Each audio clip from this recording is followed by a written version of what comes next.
शेतकऱ्यांचा मोर्चा मुंबईत धडकण्याआधीच रविकांत तुपकर ताब्यात, बुलढाणा पोलिसांची कारवाई। कापूस सोयाबीन पीक विम्यासाठी तुपकरांचं शेतकरी यात्रेद्वारे आंदोलन। अंतरवाली सराटीतील दगडफेक प्रकरणातील तीनही आरोपींना 2 डिसेंबरपर्यंत न्यायालयीन कोठडी। ऋषिकेश बेदरे यांच्यासह तिघांना पोलिसांनी ठोकल्या होत्या बेड्या। आरोपींकडून पिस्तूल आणि जिवंत काडतूस जप्त। सरकारनं आमच्या कार्यकर्त्यांना विनाकारण अटक करू नये, आम्ही दगडफेकीचा कट रचला नव्हता। दगडफेकीतील आरोपींना अटक केल्यावरून मनोज जरांगेंची प्रतिक्रिया। हिंगोलीत उद्या होणारी छगन भुजबळ यांची सभा उधळून लावण्याचा स्वराज्य पक्षाचा इशारा। माधव देवसरकरांकडून उद्याची सभा उधळून लावण्याचा इशारा। पुण्यामध्ये धमक असेल तर उद्याची सभा उधळून दाखवावी, स्वराज्य पक्षाला ओबीसी मेळाव्याचे मुख्य संयोजक बीडी चव्हाणांचं आव्हान। जालन्यातील जामखेडमधील धनगर समाजाचं आंदोलन 9व्या दिवशी मागे। मंत्री अतुल सावे आणि मंत्री संदीपान भुमरे, आमदार नारायण कुर्सेंच्या उपस्थितीत उपोषण मागे। धनगर समाजाच्या एसटीमध्ये समावेश करावा यासाठी आंदोलन। सांगली जिल्ह्यात कुणबी प्रमाणपत्रासाठी मराठा समाजानंतर लिंगायत समाजही आक्रमक। आम्हीही शेतकरीच, आम्हालाही कुणबी प्रमाणपत्र द्या, सकल लिंगायत मोर्चाचे जिल्हाधिकाऱ्यांना निवेदन। आमदार एकनाथ खडसेंच्या विरोधात चाळीसगावमध्ये भाजप कार्यकर्ते आक्रमक। छत्रपती शिवाजी महाराज चौकात खडसेंच्या फोटोला जोडे मारत जोरदार घोषणाबाजी। खडसेंच्या गिरीश महाजनांबद्दलच्या वक्तव्यानंतर भाजप आक्रमक। भाजप आमदार महेश लांडगेंच्या वाढदिवसानिमित्त पिंपरी चिंचवडमध्ये पशु प्रदर्शन आणि अश्व प्रदर्शन। प्रदर्शनात गोपीचंद पडळकर झाले घोड्यावर स्वार। भंडारा निलंज महामार्गावर भरधाव ट्रकनं दुचाकीस्वाराला चिरडलं। अपघातात दुचाकीस्वार तरुणाचा जागीच मृत्यू। अपघाताला महामार्ग प्राधिकरण आणि कंत्राटदार कंपनी जबाबदार असल्याचा ग्रामस्थांचा आरोप। संतप्त ग्रामस्थांकडून रास्ता रोको। बुलढाण्यात कंत्राटी आरोग्य कर्मचाऱ्यांचं 30 दिवसांपासून आंदोलन। कर्मचाऱ्यांनी थाळीनाद करत वेधलं प्रशासनाचं लक्ष। पालकमंत्री, खासदार, आमदारांसह स्वाभिमानी नेते रविकांत तुपकर आंदोलनाला त्यांनी दिली भेट। नाशिक महापालिका क्षेत्रात पाणीपट्टी वाढीच्या प्रस्तावाला स्थायी समितीमध्ये मंजुरी। नाशिकमध्ये 1 एप्रिलपासून पाणीपट्टीत वाढ होणार। 1000 लिटर मागे नागरिकांना 5 रुपयांऐवजी आता 12 रुपये मोजावे लागणार। थकीत मालमत्ता करामुळे नागपूर महापालिका आर्थिक अडचणीत। नागपूर मनपाचा 400 कोटींचा मालमत्ता कर थकीत। पीएमपीएमएल प्रशासनाकडून वाहक आणि चालकांना वाहतूक नियमांचं पालन करण्याचं आवाहन। नियमांचं पालन न करणाऱ्या चालक वाहकांवर कारवाई केली जाणार। चालक मोबाईलवर बोलताना आढळल्यास कारवाई होणार। पीएमपीच्या चालकांना प्रशासनाचा इशारा। चालकांच्या बेजबाबदारपणाबाबतच्या पीएमपी प्रशासनाला अनेक तक्रारी प्राप्त।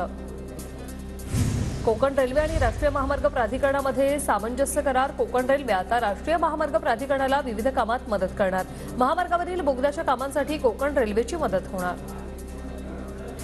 राज्यात उद्या कोकण, दक्षिण महाराष्ट्र आणि मराठवाड्यात वादळी वाऱ्यासह पावसाची शक्यता, तर उत्तर महाराष्ट्रात उद्या गारपिटीचा इशारा। सोलापूरच्या कोरडू जिल्हा परिषद गटामध्ये उजनीच्या पाण्याचा संघर्ष पेटला। बेंद ओढा पाणी संघर्ष समितीचा टेंभुर्णी कुळसंब राष्ट्रीय महामार्गावर रस्ता रोको। 13 गावांना शेतीसाठी पाणी देण्याची मागील 15 वर्षांची मागणी। पुणे जिल्ह्याच्या शिरूर तालुक्यातील 12 गावांचा पाणी प्रश्न ऐरणीवर। पाण्यासाठी शेतकऱ्यांना केंदूर गावात चक्री उपोषण।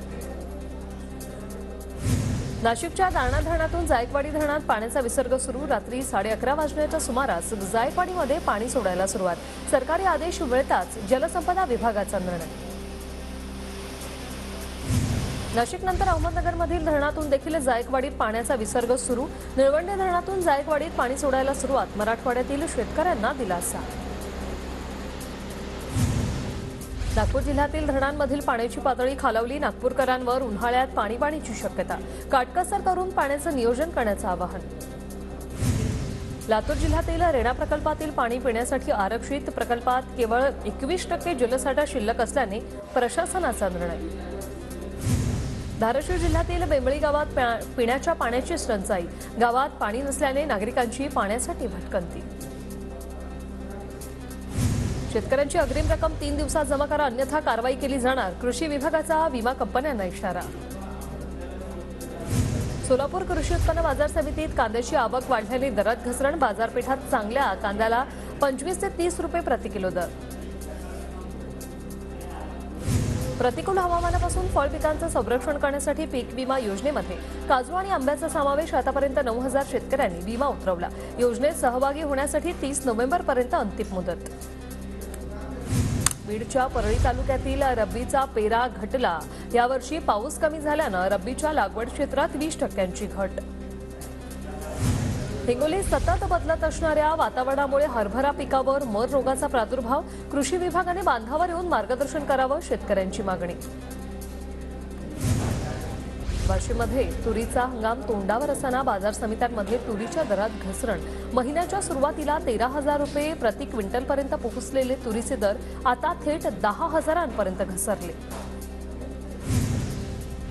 पुण्याच्या दौंड तालुक्यातील गुऱ्हाळात प्लास्टिक जाळल्यामुळे धुराचे लोट. गुऱ्हाळामुळे परिसरातील नागरिकांना श्वसनाचा त्रास. पुण्याच्या मावळमध्ये इंद्रायणी भाताची कापणी अंतिम टप्प्यात. शेतकऱ्यांची भात कापणीची लगबग सुरू. भात यंत्र कापणीची कमतरता. वाशीमध्ये युरियाची मागणी वाढलेली असताना महिनाभरापासून खतांची टंचाई. युरियासाठी ठाकरे गट आक्रमक. शेतकऱ्यांना खत देण्याची मागणी. गोंदियामध्ये 4 दिवसात 11,464 क्विंटल धान्य खरेदी. धानांची आवक वाढली. 171 धान खरेदी केंद्रापैकी केवळ 40 धान खरेदी केंद्र सुरू. वर्ध्याच्या सेलू बाजारपेठेत कापूस खरेदीचा शुभारंभ. कापूस घेऊन येणाऱ्या शेतकऱ्यांचा शाल श्रीफळ देऊन सत्कार. कापसाला मिळतोय 7,200 रुपये भाव. कोकणातील आंबा बागायतदार 11 डिसेंबरपासून साखळी उपोषणाला बसणार. शासनाने प्रत्येक आंब्याच्या झाडामागे 15,000 रुपये देण्याची मागणी करणार. निसर्गाच्या लहरीपणामुळे अवघे 12% उत्पादन मिळाल्याने शेतकऱ्यांचं नुकसान. सोलापूरच्या मुस्ती गावात भैरवनाथ पोल्ट्री फार्मच्या दुर्गंधीमुळे शेतकरी हैराण. कोंबड्यांमुळे शेतीपिकात अनेक जनावरे येत असल्याने पिकांचं नुकसान होत असल्याची शेतकऱ्यांची तक्रार.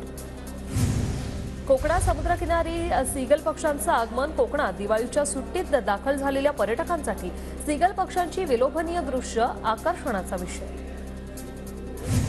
कोल्हापुरातील चंदगडमध्ये हत्तींचा हैदोस. पिकांचं नुकसान होत असल्याने शेतकरी चिंतेत. नागरिकांमध्ये भीतीचं वातावरण. बीडच्या शिरूरमध्ये साळींदर विहिरीमध्ये पडलं. प्राणीमित्राकडून विहिरीत उतरून साळींदराला जीवदान.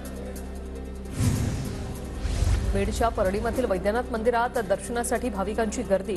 वैकुंठात चतुर्थीचा पर्वकाळ साधण्यासाठी भाविकांची मोठ्या संख्येने हजेरी.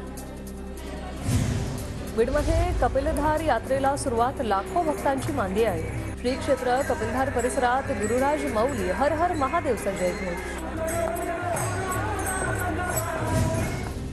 गोदावरी नदीत सांडपाणी आणि कचरा टाकणाऱ्यांवर आता कारवाई होणार. नाशिक महापालिका आयुक्तांचे आदेश. तर गोदावरीत सांडपाणी मिश्रित होऊ नये या दृष्टीने उपाययोजना करण्याचे निर्देश. नाशिक जिल्ह्यात 2 नमो ग्राम सचिवालय उभारली जाणार आहेत. ग्राम सचिवालयात वेगवान इंटरनेट सुविधा, बँक, एटीएम असणार आहे. शासनाकडून प्रत्येक सचिवालयासाठी 50 लाखांचा निधी देण्यात येणार.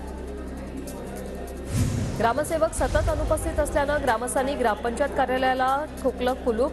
गेल्या 1.5 वर्षांपासून गावातील विकास कामं ठप्प. गडचिरोलीमधील आंधळी ग्रामपंचायतीमधील प्रकार.